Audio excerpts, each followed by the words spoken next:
हाँ सही बात है। वीडियो बनाए हमरा गाइस इमेज में कल आ रहा है। मोबाइल से मतलब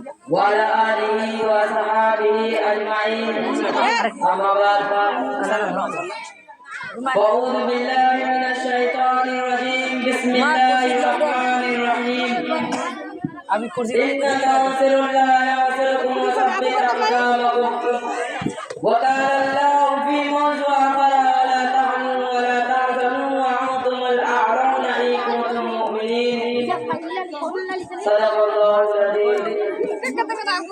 जब पुलिसता को खून की जरूरत पड़ी तो सबसे पहले ये गर्दन हमारी कटी। अब कहते हैं हमसे ये चमन है हमारा तुम्हारा नहीं। मिलते इस्लाम के पासवानों, आज मैं आप हजरात के सामने हिंदुस्तान के मुसलमानों पर होने वाली सियाही जुल्म सितम और दीन इस्लाम को जड़ से खत्म करने की नापाक घिनौनी साजिश और कोशिश के मौजूद पर कुछ अर्ज़े करना चाहता हूँ। उम्मीद है कि बाबू समाज वो हिंदुस्तान जिसके हैरत की बात को मुसलमानों ने अपने खून की जिगर से सींचा था। वो हिंदुस्तान जिसकी आजादी की खातिर बाहर में आशनाए साहिल में कूद पड़े थे, मौजू के खेलते मुंजरा तक जा पहुंचे थे। बेपनाह कुर्बानी की जरिए इसको बढ़ाया था। आज इसी हिंदुस्तान को मुसलमानों को तरह तरह की हरकतें और तकलीफ में पहुंचाई जा रही है। मुसलमानों को इस्लाम की मोहब्बत को खत्म करने की नहायत घिनौनी नापाक साजिशें हो रहे हैं। इसमें सबको शाबा नहीं के दुनिया में हक व बातिल का तशादम रोजागिरी से जारी है।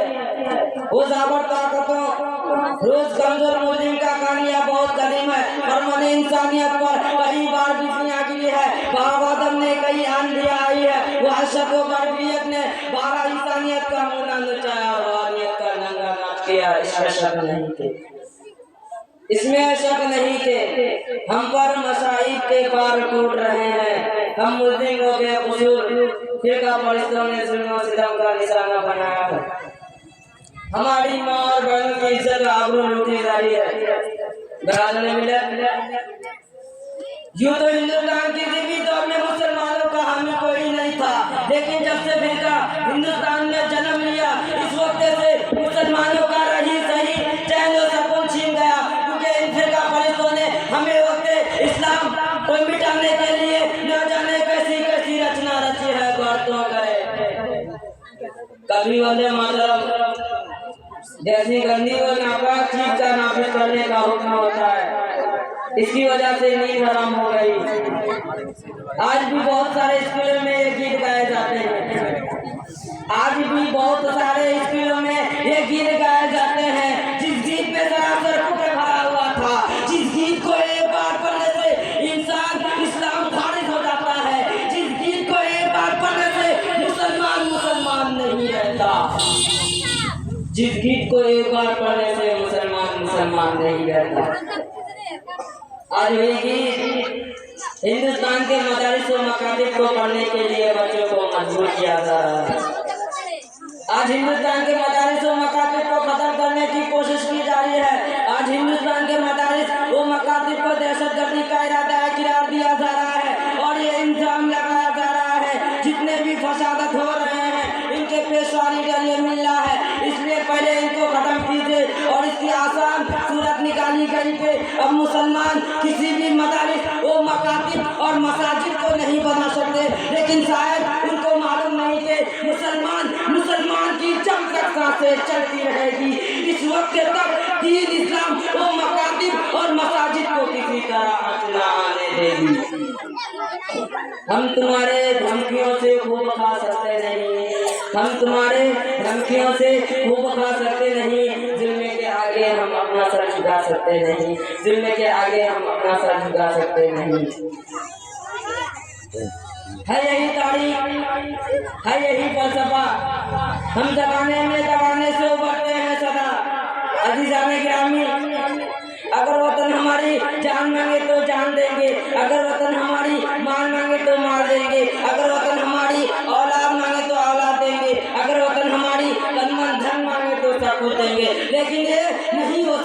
मुसलमान नबी की दावत दिलाते, मुसलमान आखिरत को छोड़कर दुनिया को तरजीह दी। आप हजरत को तारीख याद होगी, अंग्रेजों के जुल्म व ज़्यादती जब हद से आगे बढ़ी थी और उन्होंने इस्लामी कला को मुस्मार करके इस पर तसल्ली की अकीदत का बुनियाद रखना चाहा था।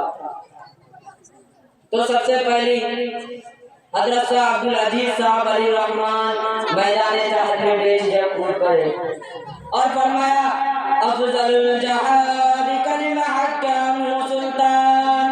जाहिर के जज्बा बेकरार से सरासर होकर हिंदुस्तान के दारुल हरब होने का फतवा दिया और अंग्रेजों के खिलाफ में आजंग कायम किया।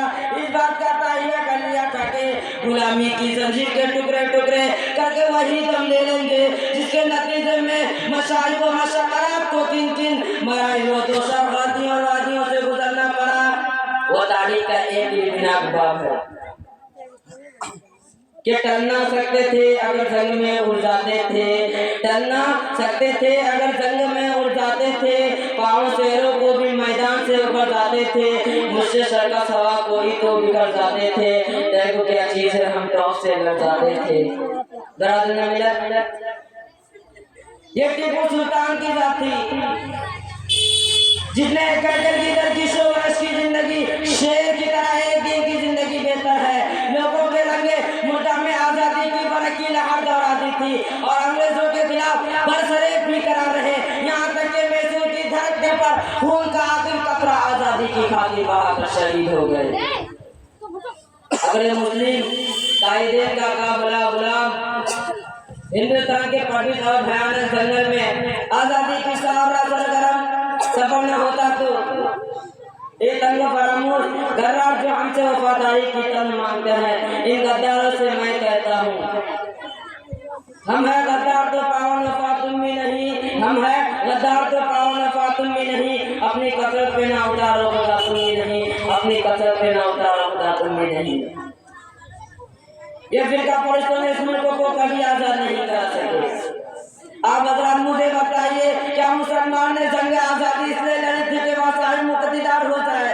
क्या मुसलमान ने अपना खून इसलिए बहाया था कि हुकूमत करे? क्या मुसलमान ने अपने जिस्म को जख्म इसलिए खाया था कि हाकिम बने? नहीं, हरगिज़ नहीं, बल्कि इस्लाम को बरकरार रखने के लिए, दीन को बरकरार रखने के लिए, ईमान को बरकरार रखने के लिए, तौहीद व इंसानियत को बरकरार रखने के लिए, हिंदुस्तान के गुलामी की जंजीरों से आज़ाद कराने के लिए, हिंदुस्तान में अमन व सआदत को बाकी रखने के लिए। लेकिन आज फिर हुकूमत फिरका परिश्तों ने अंग्रेजों की तरह हमारे दीन पर हमला करना चाहती है। अगर यही हाल रहा तो इन फिरका परिश्तों को भी अंग्रेजों की तरह मुँह खाने पड़ेगी और अपने ओहदे से छोड़ना पड़ेगा। किसी शायर ने कहा कोई अगर सोने की फूलों को पैरों से कुचल डाले, कोई अगर सोने की फूलों को पैरों से कुचल डाले तो शाम गुल की हर पत्ती पे कब्र आम लिख देना। मिल्लत इस्लाम के गैर नौजवानों,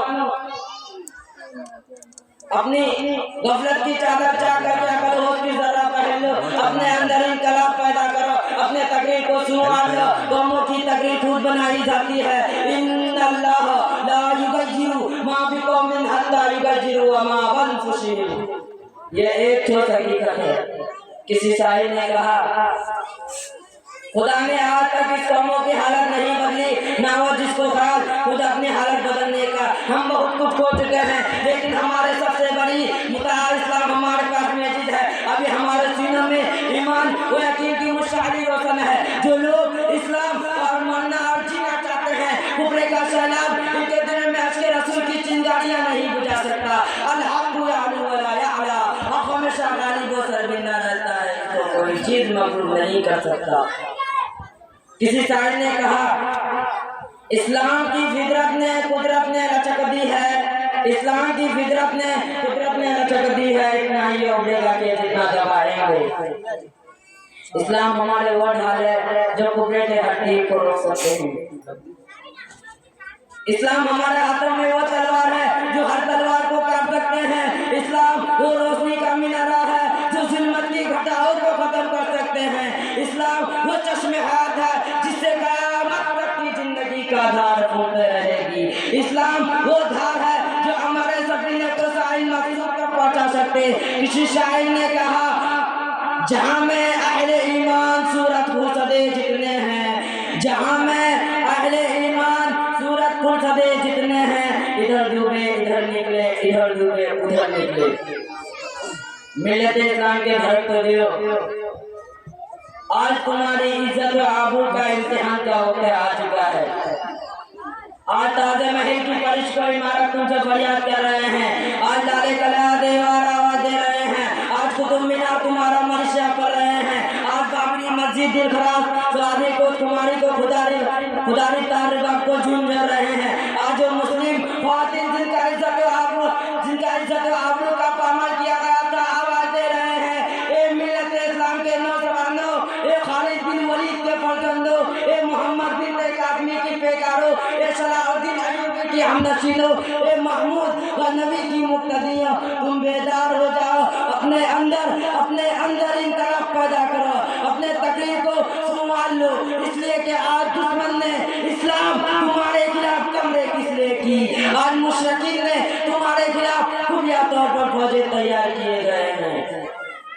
ऐ मुसलमानों, अगर अब भी बेदार नहीं हुए और अपने बचाव को सामान को मुहैया नहीं किया, याद रखो बोस्निया की मुसलमानों की तरह जलील खार कर देंगे, बोस्निया की मुसलमानों की तरह गाजर और मूली की तरह काटे जाओगे, आप लोगों का कोई परेशान ना होगा। जब भी वक्त आए तो मर्द मुजाहिद की तरह ये कहते हुए मैदान जहाज में कूद पड़े, बातिल से डरने वालों ये आसमान नहीं हम, बातिल से डरने वालों ये आसमान नहीं हम, 100 बार कर चुका तो इम्तिहान हमारा, लेकिन इसके लिए एक शर्त है, ये है कि पहले अपने अंदर इत्तेहाद और इत्तेफाक पैदा कीजिए, क्योंकि इत्तेहाद और इत्तेफाक ऐसी कीमती दौलत है जिसकी वजह से करते बावजूद भी दुश्मनों के बड़े बड़े जितों और गिरोहों को शिकस्त से देती है। और इत्तेहाद और इत्तेफाक में वो कुव्वत पोशीदा है और ताकत खुबीदा है जिसका अंदाजा अहले बसीरत ही कर सकते हैं, और इत्तेहाद और इत्तेफाक में वो जबरदस्त कुव्वत और फौलादी की ताकत है।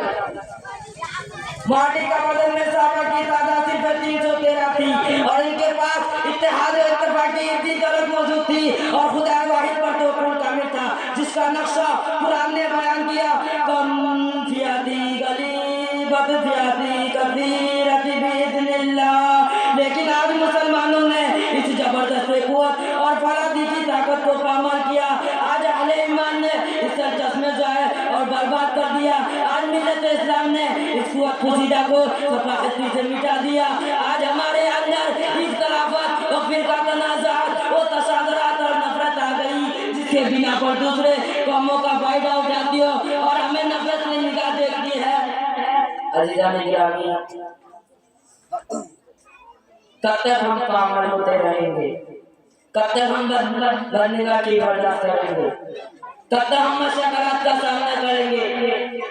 मैं आपसे पूछ रहा हूँ, क्या आपको सिर्फ अकेले इनके वाक़ियात याद नहीं है? क्या आपको इस्लामी फतवात और नजीर फाते इनके कारनामे याद नहीं है? क्या आपको खालिद बिन वलीद, तारिक बिन ज़ियाद, मूसा बिन नजीर को नामों को फरामोश कर दिया? खुदा आप अपने अंदर इत्तेहाद और इत्तेफाक की लाफानी को जज्बा फूल दे और इत्तेहाद और इत्तेफाक की रस्सी को मजबूती के साथ थाम ले। इंशाअल्लाह कामयाबी और कामरानी आपसे इम्तिहान हो जाएगी और गैरत ईमानी और जज्बा इस्लामी आपके अंदर पैदा हो जाएगी और फलाह फौज से वाबस्तगी हो जाएगी। मैं इस शहर के साथ अपनी तकरीर को खत्म करता हूँ। मक्तल की तरफ अब जाते हैं ए मौत तेरे लब चूम के हम, मक्तल की तरफ अब जाते हैं ए मौत तेरे लब चूम के हम, ले जाम शहादत पीते हैं साथी की अदा पे झूम के हम समय यकीन के परवाने हैं सोनों से मोहब्बत करते हैं, हम समय यकीन के परवाने हैं सोनों से मोहब्बत करते हैं, ए जुस्ते हमारे राहों से हट हम मौत की इज्जत करते हैं, ए जुस्ते हमारे राहों से हट हम मौत की इज्जत करते हैं। अल्लाह ताला हम सबको ईमान पर मरने वाला बनाए और इत्तेहाद और इत्तेफाक की लावानी को सरफराज फरमाए। आमीन। वमा अलैना इल्लल बलाग।